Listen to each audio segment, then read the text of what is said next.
Satu, kalau kekecewaan pasti ada ya, karena kenapa tidak bisa diobrolin atau enggak dibicarakan secara baik-baik gitu.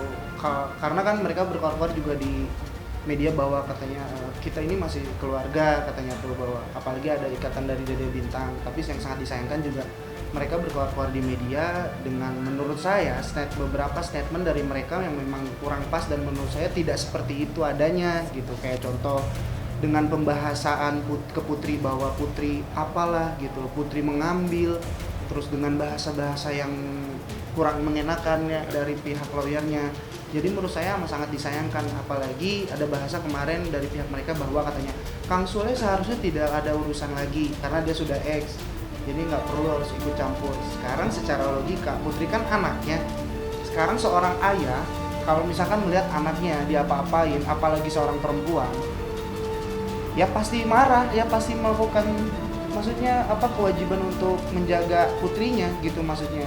Sedangkan yang diserang kan Putri gitu, kasihan. Sampai kemarin kita ketemu dengan pihak mereka aja, Putri itu dalam kondisi sakit ini aja masih dalam masa penyembuhan Putri kan maksudnya. Jadi amat sangat disayangkan saja gitu dengan media-media dari pihak mereka yang bilang ke para media seperti itu gitu. Terus juga dari pihak mereka yang sangat disayangkan bilang bahwa Dede Bintang tidak pernah diberikan perhatian peduli dari anak-anaknya dan juga kasih sayang, dan bahkan bilang dari pihak lawyernya ada statement bahwa dia selama sebulan nggak pernah dikasih nafkah, itu tidak pernah ada katanya gitu. Nah saya juga kenapa dari kemarin saya dikejar-kejar oleh wartawan, saya nggak pernah mau bilang karena saya tuh masih ada di satu sisi ingin menghargai seorang Pak Teddy saat itu. Dan ketika melihat statement itu saya sedih sebenarnya gitu ya, karena di gimana pun Dede Bintang itu adik saya gitu ya, adik Putri gitu. Dan kalau ngomongin tidak ada perhatian, saya masih banyak bukti gitu ya. Jadi kayak misalkan ini dari sisi aku waktu itu Dede Bintang itu diurus sama istrinya Pak Ecet, dan Pak Ecet itu adalah orang yang sehari-hari saat itu ada sama almarhumah mama, dan ini orangnya ada di sini juga. Dan saat itu istrinya Pak Ecet pun tektokan sama aku tentang masalah ngurus Dede Bintang. Dan kalau misalkan di media bilang bahwa tidak pernah ngasih segala sesuatu, aku cuma bisa senyum aja, karena kalau menurut aku ketika kita memberikan hal kebaikan ke seseorang tidak harus dipublikasikan kalau menurut aku. Dan saat itu kondisinya juga Dede Bintang kan bukan sama ada dengan Pak Teddy, mungkin dia nggak melihat ataupun tidak tahu. Tapi bukti dan juga orangnya masih ada, istrinya Pak Ecet, bahwa aku bilang bahwa kalau ada kebutuhan apapun aku kasih. Bahkan istrinya Pak Ecet pun sampai menangis saat itu karena selama 1 bulan puasa ya Pak, selama 1 bulan puasa tuh Pak Teddy-nya jarang datang.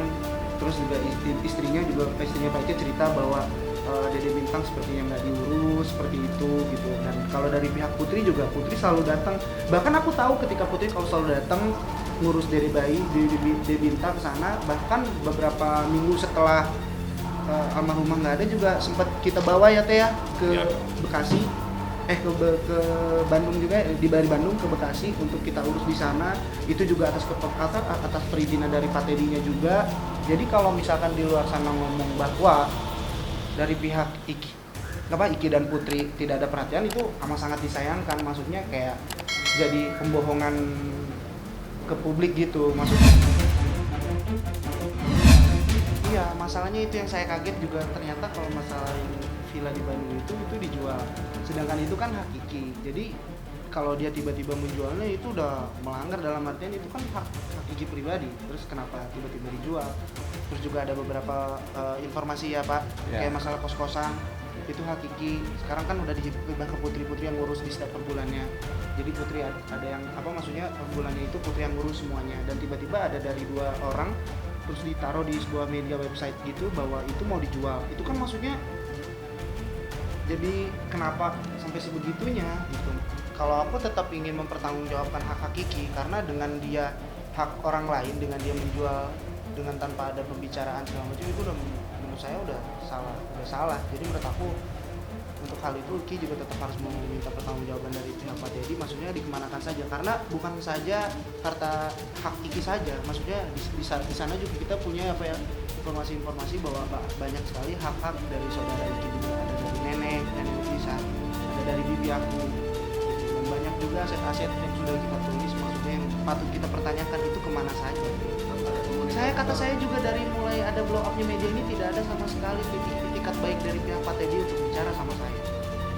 Tidak ada baik-baik untuk silaturahmi gitu. Kalau misalkan dari awal tidak ada masalah apa-apa dengan Niki, kenapa nggak bilang dulu, kenapa nggak cerita-cerita dulu, mungkin nggak bakal sampai segini ya gitu kan. Dan yang sangat disayangkan itu aja gitu. Dia seorang bapak kan, gitu. Terus tiba-tiba menyerang putri gitu yang nggak tahu apa-apa, yang nggak ngerti soal ini gitu. Kasihan kan maksudnya, itu aja sih sebenarnya. Saya kira gini, tentang maksudnya kan masalah hubungan keluarga ya, kita akan berusaha maksimal secara kekeluargaan. Tetapi kalau memang tidak ada titik temu, ya kita akan siap untuk mengajukan proses hukum.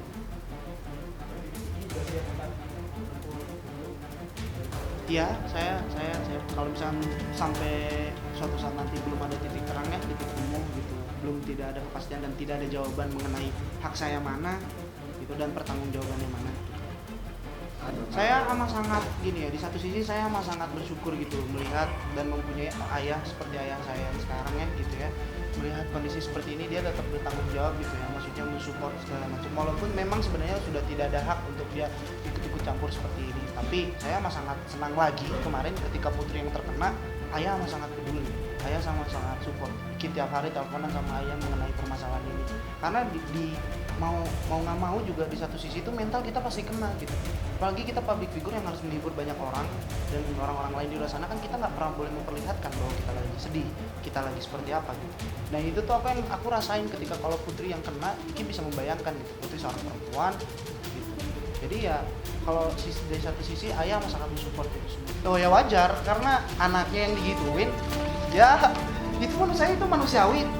Maksudnya orang lain juga pasti seperti itulah gitu, ketika lihat anaknya jatuh terluka diobatin pasti namanya juga seorang orang tua. Ini tiba-tiba ada dari pihak lain terus menjelek-jelekan, mencemarkan nama baik gitu ya, seakan-akan dituding ini itu segala macam, dia marah lah. Tapi dari pihak mereka dibilang bahwa ngapain ikut campur, katanya orang udah bukan siapa-siapa, udah mantan. Tapi mereka tidak menyadari bahwa yang kalian ributkan itu anaknya gitu sebenarnya.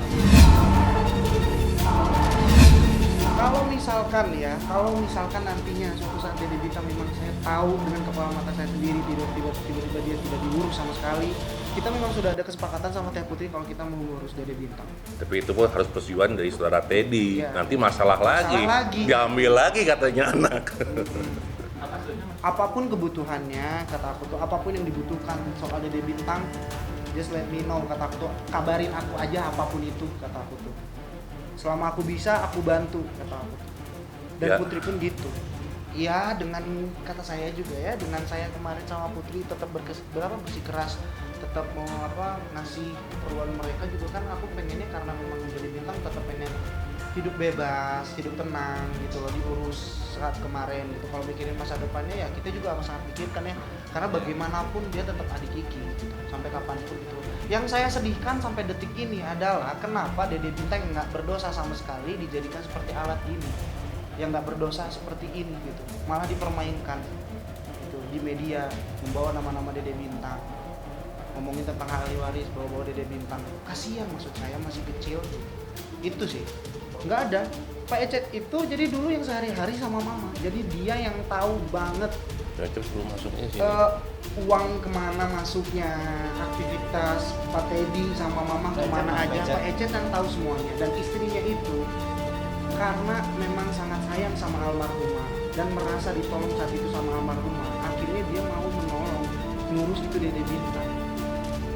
Dan saya waktu itu sama Putri yang melakukan namanya kasih sayang sama adik ya wajar gitu, saya kasih karena kasihan dan melihat kondisi juga saat itu. Nah harusnya Pak Teddy juga bersyukur melihat anak-anaknya masih peduli gitu, harusnya bersyukur. Sekarang harusnya tinggal berpikir kembali ke dirinya tuh kan harusnya Bapak Teddy itu harusnya ya bekerja gitu. Daripada mencari hak-hak yang bukan haknya, lebih baik bekerja, cari nafkah. Kalau udah beberapa bulan tuh udah nggak sama istri Pak Ecet karena diambil katanya, dibawa gitu. Jadi kalau pemberitahu, setahu saya kemarin pas pertemuan terakhir karena Pak Teddy nggak bisa, dia bilangnya katanya ngurus siapa ya? Ngurus Dede Bintang. Berarti otomatis mungkin sama Pak Teddy sekarang. Kalau saya gini, kalau di statement bilang saya merasa dimanfaatkan, menurut saya nggak perlu banyak ngomong. Karena dengan media kemarin saya nggak ngomong juga, netizen kan udah pada pinter. Orang-orang di luar sana juga di komentar-komentar saya baca, walaupun saya nggak memperhatikan, tapi saya lebih baik membaca komentarnya. Karena orang-orang yang daripada saya membaca statementnya, dengerin statementnya, saya lebih baca komentarnya. Dan ternyata masyarakat Indonesia terima kasih banyak loh. Maksudnya kalian amat sangat luar biasa memikirkannya sebegitunya. Ada yang sampai peduli, bahkan sampai mengkupas tuntas itu komentar. Jadi menurut saya nggak perlu banyak ngomong, tapi masyarakat di luar lah yang menilai. Masyarakat di luar lebih tahu siapa yang benar, siapa yang tidak. Daripada sekarang saya ngomong, takutnya saya ngerasa gimana, tinggi hati atau gimana. Jadi biarkanlah itu masyarakat yang menilai.